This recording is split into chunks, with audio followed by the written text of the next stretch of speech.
na si Yung Adeline. Roberto update. Si Madam, nasa shooting siya ngayon. Shooting Busy si taping. Madam. Shooting, taping. Yan si Barbie daw, shooting Diba? taping. Birthday niya nga, sana rin siya nag-celebrate eh. Sa ano siya nag-celebrate sa set.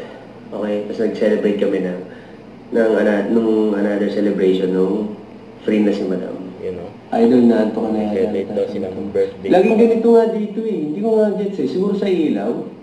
Kasi pagka naglalay pa ako dito, lagi yung sabi sa mapula mata ko, mukha akong inaantok, bagong gising.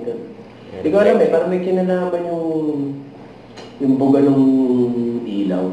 Reflection ng ilaw. Yung buga ng ilaw tsaka yung red dito sa harapan ko. Depende sa type of skin. Yan, lagi na sabihin. Depende sa type of skin, guys. Pero sa akin, so far, Sa mga produkto niya. pantay naman yung kulay. Grabe yan. Pakit mo kung yun. Ayan. Siko natin. Okay naman. Ayan, wala na yung mga dark. Mga guys, no? Pag na yung CEO ka talaga ng beauty product, talagang tatry mo kasi.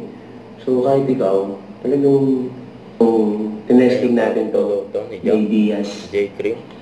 Tinesting natin itong J-cream natin. Tinignan namin, so napagpahid mo, hintay mo mag-blend yan hanggang mag 3 minutes. And after 3 minutes, nag-blend na siya. Yun.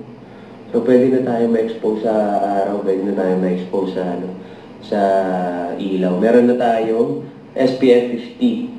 Ayan o, SPF 50 na siya. So pang-protect talaga to sa UVB and UVA. UVB and UVA rays.